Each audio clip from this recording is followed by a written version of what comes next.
Salve, salve, senhores e senhoritas! Tudo bem com vocês? Espero que sim. Na aula de hoje, meu objetivo é apresentar um complemento ao que foi discutido anteriormente. Nós estamos falando de quinhentismo, estamos falando de literatura de informação e, mais especificamente, de literatura de catequese. Então, na aula de hoje, eu vou apresentar só um complemento a respeito do que foi dito, discutido durante a nossa última aula online, virtual, e vou apresentar para vocês 5 questões que vocês deverão responder, baseadas naquele texto autorrepresentado na festa de São Lourenço, para a próxima aula, tudo bem? Isso foi o que eu apresentei para vocês, então, durante a aula passada. Relembrando, a literatura de catequese é constituída de autos, ou seja, peças teatrais, geralmente escritas em versos, que apresentam um fundo moralizante e apresentam um viés, uma perspectiva religiosa daquilo que é abordado ao longo da peça teatral, tudo bem? Então, autos, poemas. O mesmo padre José de Anchieta, que escreveu o Auto representado na festa de São Lourenço, escreveu também vários poemas de caráter religioso. São poemas em que ele enaltece Deus, em que ele menciona algumas figuras sacras para o cristianismo católico e há também os sermões, ok? Então, autos, poemas e sermões são os textos que fazem parte dessa literatura de catequese. Eu expliquei o que são sermões durante a aula passada, tudo bem? Ah, a função da literatura de catequese é essa que eu apresentei a vocês. É didático-moralizante, ou seja, esses textos visam a ensinar a moral cristã, os preceitos cristãos católicos aos gentios, aos povos não convertidos ainda ao cristianismo, no caso do Brasil, especificamente os indígenas. Tudo bem? 2 textos representativos dessa literatura de catequese são o Diálogo sobre a Conversão do Gentio, de Manuel da Nóbrega, e o Auto representado na Festa de São Lourenço, de Padre José de Anchieta, que, como eu falei, escreveu não só autos, não só poemas, não só sermões, mas foi responsável também por apresentar a primeira gramática da língua tupi, da vertente conhecida pelos portugueses na localidade onde Padre José de Anchieta trabalhou, né, pela catequização dos indígenas, e também por ter apresentado um dos primeiros, se não o primeiro dicionário de língua tupi, havendo então as traduções, né, de palavras ou expressões em tupi para o português. Tudo bem? Então, esse é o Padre José de Anchieta, do qual nós estamos falando.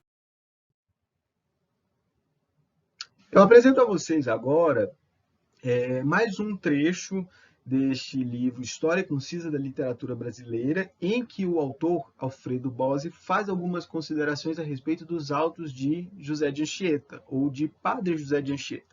Vejam, os autos de Anchieta materializam nas figuras fixas dos anjos e dos demônios os polos do bem e o do mal, da virtude e do vício, entre os quais oscilaria o cristão. Dos 8 autos que se costuma atribuir a Anchieta, o mais importante é o intitulado Na Festa de São Lourenço, ou seja, o que foi escolhido para a abordagem dessas aulas, ok? Representado pela primeira vez em Niterói. Niterói, vocês já ouviram falar provavelmente dessa cidade que fica hoje no estado do Rio de Janeiro, em 1583. Consta de 4 atos e uma dança cantada em procissão final. A maior parte dos versos está redigida em tupi e o restante em espanhol e português. Então, Gustavo, como é que essas peças eram encenadas se os jesuítas falavam português e os indígenas falavam o tupi ou alguma vertente do tronco tupi?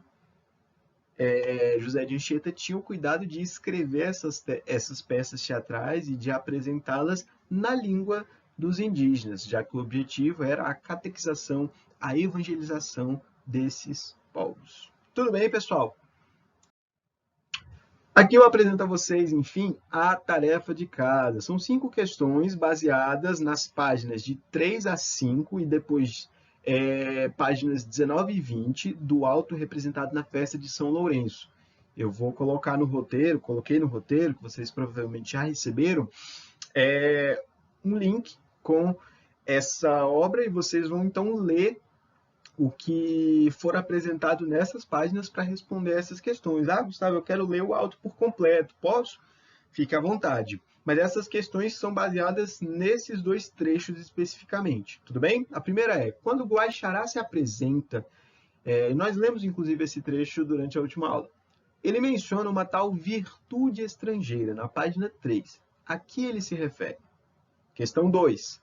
Ao longo da apresentação de Guaxará, ele se refere também a dois costumes indígenas que, segundo ele próprio, o agradam. Mencione ao menos dois desses costumes. Então, quais costumes indígenas Guaxará diz que o agradam? Você vai ter que encontrar isso no texto e apresentar pelo menos dois desses costumes que ele menciona. Tudo bem? Questão 3. De acordo com Guaxará, que ameaças os padres, no caso os padres jesuítas, né, trazem aos indígenas? 4. Sabendo que personagens alegóricos são personagens que representam uma ideia ou uma noção, pode-se dizer que os personagens Anjo e São Lourenço são alegóricos? Se sim, o que eles representam? O que noção, que ideia esses personagens representam? Ok? É isso que eu quero que vocês pensem. Por exemplo, no Alto da Barca do Inferno, aquela obra de Gil Vicente, há um personagem que é o frade, ou o padre, que representa a Igreja Católica. Ok? No caso, ele apresenta uma instituição, mas apresenta também a hipocrisia do clero. Ou seja, aquele personagem de Gil Vicente representa uma noção. Estes dois personagens da peça teatral de Padre José de Anchieta representam o quê? Que noção? Essa é a questão. Questão 5 e última, explique, contrastando os personagens da obra, por que ela é considerada parte da literatura de catequese do quinhentismo no Brasil. Facílima essa última questão. Gente, obrigado pela atenção de vocês. Espero-os na próxima aula. Nós vamos corrigir essas questões e estaremos nos encaminhando já para o fim deste conteúdo quinhentismo. O próximo conteúdo a ser abordado será barroco, ok? Muito obrigado e até a próxima, então. Beijos!